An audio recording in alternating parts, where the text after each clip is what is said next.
खुद को उजाला कंपनी का सेल्समैन बताकर बर्तन और जेवरात साफ करने वाले पाउडर को बेचने वाले दो शातिर बदमाशों ने छतरपुर के सिटी कोतवाली थाना क्षेत्र अंतर्गत चेतगिरी कॉलोनी में रहने वाली एक ही परिवार की दो महिलाओं को निशाना बनाया है। दोपहर के समय घर में महिलाओं को अकेला पाकर इन्हें प्रोडक्ट के जरिए बर्तन और जेवर साफ करने का डेमो दिखाते हुए उक्त बदमाश जेवरात ले उड़े।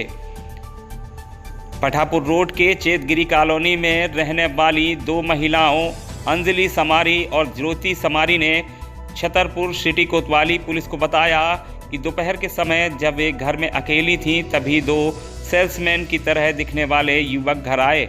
इन लोगों ने बताया कि वे उजाला कंपनी के सेल्समैन हैं। उनकी कंपनी एक ऐसा पाउडर एवं लिक्विड बनाती है जो कुछ ही क्षणों में गंदे बर्तनों और जेवरात की गंदगी को साफ कर देता है। महिलाएं इन बदमाशों के झांसे में आ गई और बदमाशों ने कहा कि किचन से पानी गर्म कर लाएं और कुछ बर्तन भी लाएं। युवकों ने स्टील के कुछ बर्तनों को पाउडर के जरिए साफ करने का डेमो दिया और उसके बाद उन्हें इस बात पर राजी कर लिया कि यह पाउडर सोने चांदी के जेवर भी साफ करता है। उन्होंने एक बाल्टी में लिक्विड को घोलकर उसमें सोने के 2 मंगलसूत्र एवं कानों में पहनने वाले सोने के 2 सेट बाला डलवा दिए और फिर महिलाओं से इसे घुमाने के लिए कहा। एक दूसरे बर्तन में पानी निकालकर उक्त युवक वहां से पलक झपकते ही निकल गए और महिलाएं खाली पानी लिए बैठी रहीं। जैसे ही महिलाओं को ठगी का संदेह हुआ, उन्होंने दौड़कर शातिर बदमाशों को ढूंढने की कोशिश की, लेकिन वे दोबारा नजर नहीं आए। देर शाम मामले की शिकायत छतरपुर सिटी कोतवाली में दर्ज कराई गई है और अब पुलिस मामले की जांच कर रही है।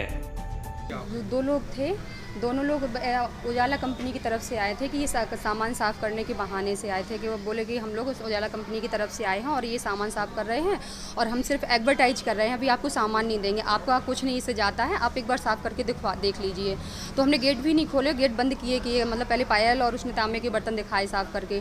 इसके बाद ससुर जी, देवरानी सब लोग हम लोग हो गए तो बोले नहीं, आप अगर चाहो ये वाला पाउडर है और इससे सोने के बर्तन भी साफ़ हो जाते हैं, तो आप लोग किसी कंपनी के उसमें गलत सामान मतलब मत ले लेना। तो उसने एक पाउडर का पैकेट दिखाया हमें, वो उसने हाथ पे भी रखा, तो बोले अगर वो ओरिजिनल होगा तो ठंडा लगेगा और लोकल होगा तो वो ठंडा नहीं लगेगा आपको, उससे सोने के सामान साफ़ होते हैं। तो हमने कहा ठीक है, तो हमने अपना मंगलसूत्र दिया, तो बोले और भी कुछ सामान आपसे इतने पाउडर में कम से कम 10 चीज़ें साफ़ कर सकते हैं। हम कहा हमें 10 चीज़ें साफ़ नहीं करवानी, हम 2 ही चीज़ साफ़ करवाएंगे। बोले मैडम काय के लिए पाउडर वेस्ट कर रही हैं आप, और कुछ डाल दीजिए। तो दौरानी से हमने 2 कानों के टॉक्स से ले ली, 2 जोड़ी कानों के टॉक्स हो गए और 2 मंगलसूत्र हो गए हम लोगों के। बस उसने साफ़ किया और बोला मैं किचन में आ सकता, आप गर्म करो। एक बार हम लोग गर्म करके लिया तो बोले नहीं, सही से गर्म नहीं हुआ, वो किचन में गया साथ में और उसने ऐसे ऐसे हिलाया है, हल्दी डाली उसमें और टिफिन बंद कर दिया। बोले मैडम आप पलटिए। बस हम लोगों ने पलटने के लिए उठाया है, इतने में वो निकल गया और इसके बाद हम लोग उसके पीछे लगे और फिर वो हमें कहीं नहीं मिला है। वो 2 मंगलसूत्र हैं और उसमें 6 गुड़िया लंबे जवा वाले भी हैं, गोल वाले भी हैं, तो 12 वो हैं और दो कान के सेट हैं, 2 जोड़े। हाँ पहचान भी की है, हमारे पास उसकी फ़ोटो भी है, वो हमने व्हाट्सएप भी कर दी है मोबाइल पे सबके। मनु अर्जरिया। मनु जी, किस तरह की घटना हुई है आपके मोहल्ले में? ठगी हुई है। कितने लोग आए थे, कैसे? 2 लोग आए थे, सोना वो उजाला कंपनी का बोल के, और वो सोना साफ कर रहे थे। तो सोना उनने थोड़ी बहुत बर्तन साफ की और आंटी के घर से ले भी गए। 2 लोग भागे हैं। क्या बोले? 2 कान की बालियां ले गए और 2 मंगलसूत्र थे। इन लोगों से क्या बोले कि आपका साफ करते हैं सामान सोना साफ करने वाले थे वो, मतलब सोने का सामान साफ करते थे वो।